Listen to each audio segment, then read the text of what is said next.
बुद्ध और उनका धम्मा। यह बुक हर आदमी को पढ़ना चाहिए, डॉक्टर साहब की लिखी हुई है। और कार्ल मार्शल की भी आप पढ़ सकते हैं और इसके साथ आप अशोक की भी पढ़ सकते हैं। लेकिन हमारा छठा भाग यहाँ ख़त्म हुआ था, हम यहाँ से शुरुआत करते हैं। लेकिन उनकी मित्रता और उसकी बातों का महत्व न देते थे और वे हंसते थे। इन बातों को लेकर सिद्धार्थ बहुत चिंतित होते थे। सिद्धार्थ पशु पक्षी को मारने या उन्हें उनका शिकार करने के सख्त खिलाफ रहते थे। वे हमेशा अपनी मम्मी, माताजी, पिताजी, दोस्त, चाचा सबसे लड़ाई करते थे कि नहीं, बेजुबान जानवरों का शिकार हमें नहीं करना चाहिए, ये बहुत गलत है। इस प्रकार हम पक्षियों को मारते हैं।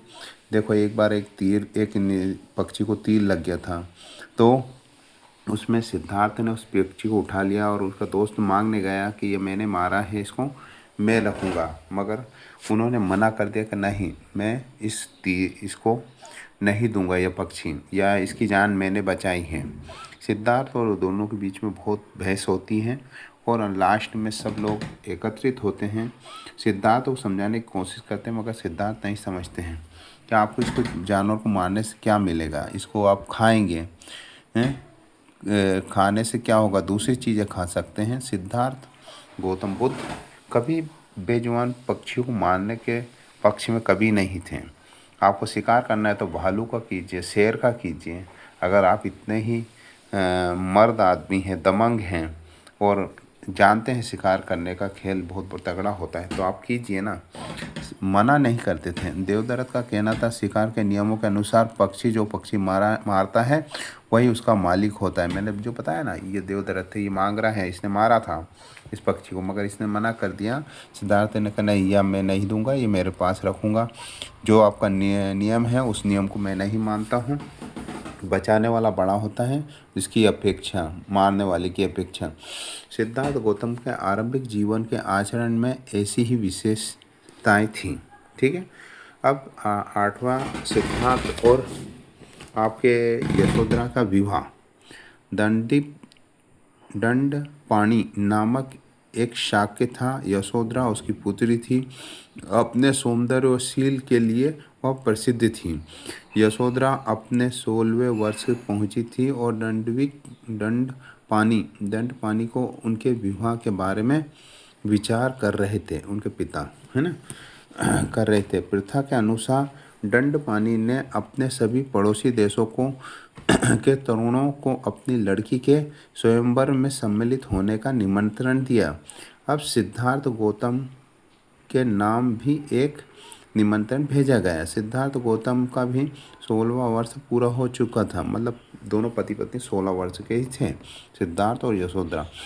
उनके माता पिता भी उसकी शादी के लिए वैसे ही इच्छुक थे। उन्होंने सिद्धार्थ को स्वयंवर में जाना और यशोधरा को पानी ग्रहण करने को कहा। उसने अपने माता पिता की इच्छा पूरी स्वीकार की। किन्होंने? गौतम बुद्ध ने। माता पिता ने बोला वहाँ जाना है और पानी ग्रहण करना है। अब वो शादी होती है, स्वयंवर में नहीं होती, वो बात की बात है। मगर यहाँ इस चित्र में स्वयंवर बताए गए, यानी यहाँ उनकी शादी हुई होगी यशोधरा से। अब स्वयंवर में पधारे तरुणों में से यशोधरा ने सिद्धार्थ गौतम को ही चुना। देखिए, एक ही नज़र में सिद्धार्थ गौतम को चुना। अब दंडपाणि बहुत प्रसन्न नहीं थे। उन दोनों का दाम्पत्य जीवन की सफलता का संदेह था। उसे लगता था कि सिद्धार्थ को तो साधु संतों की संगति अच्छी लगती है, उसे तो एकांत प्रिय है, और वहाँ एक अच्छा सद्गृहस्थ कैसे बन सकता है। यशोधरा सिद्धार्थ गौतम के अतिरिक्त और किसी से विवाह करना नहीं चाहती थी। उसने अपने पिता से पूछा, क्या साधु संतों की संगति को अच्छा समझना कोई अपराध है? यशोधरा का ऐसा ख्याल नहीं था। अब यशोधरा की माँ को जब मालूम हुआ कि सिद्धार्थ गौतम को छोड़कर और किसी से विवाह करना नहीं चाहती हैं, तो उसने दंडपाणि से कहा उसे राजी हो जाना चाहिए। दंडपानी राजी हो गए। अब गौतम के प्रतिद्वंदी निराश ही नहीं बल्कि उन्हें लगता था कि उनका अपमान हो गया। जो साथ में आए थे ना, और वो लोग कह रहे थे कि क्या हमारा अपमान है। चुनाव करने से पहले किसी न किसी तरह से सबकी परीक्षा लेती। उसके बाद गौतम बुद्ध को चुनना था, मगर उन्होंने डायरेक्ट गौतम बुद्ध को चुना। अब कुछ समय तो चुपचाप रहे। उसका विश्वास था कि दंडपानी और यशोधरा तो को गौतम का चुनाव ही न करने देंगे। अब उनका उद्देश्य यूं ही पूरा हो जाएगा। लेकिन जब उन्हें देखा कि दंडपानी असफल रहे, उन्होंने हिम्मत से काम लिया और इस बात की मांग की कि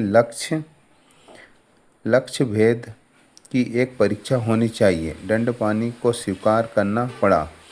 अब पहले तो सिद्धार्थ इसके लिए तैयार न थे, लेकिन उनके सारथी छंदक ने उसे समझाया कि यदि यह अस्वीकार करेगा तो यह उसके लिए और उसके परिवार के लिए तथा सबसे बढ़कर यशोधरा के लिए यह बड़ी लज्जा की बात होगी।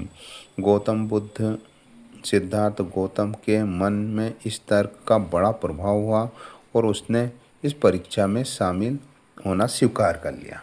ठीक है। परीक्षा आरंभ।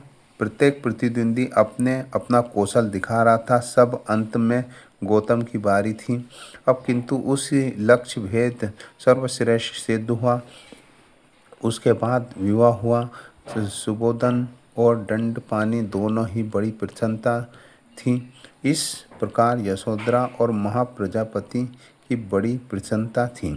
अब व्यवहारिक जीवन के लंबे समय के बाद यशोधरा ने एक पुत्र को जन्म दिया। उसका नाम राहुल रखा गया।